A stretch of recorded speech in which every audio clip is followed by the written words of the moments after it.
Curgaí na leor ar shiúil, tá scéal agin Dave faoi níomh Cholmcille agus níomh Mochua.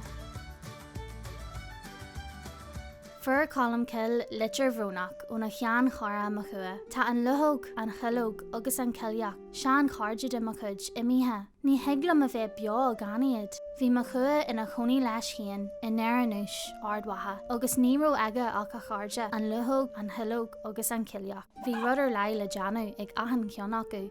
Wascail an cilleach é a lár na hithe lena faidracha rá.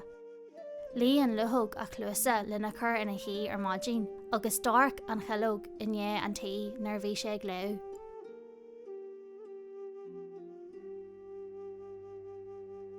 Thuí Cholmcille cíalhar higann cill le smíniú ar an dóias fearr le cuidú le an chara. Ar theacht aráistá thóg sé pán cléite agus papéir.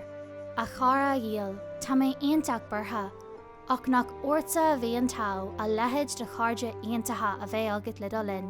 Thug tú grádóibh agus thug siad sin grádit. Bhí an grá sin níos fearr na óir na cruinne. Dá chara Cholmcille.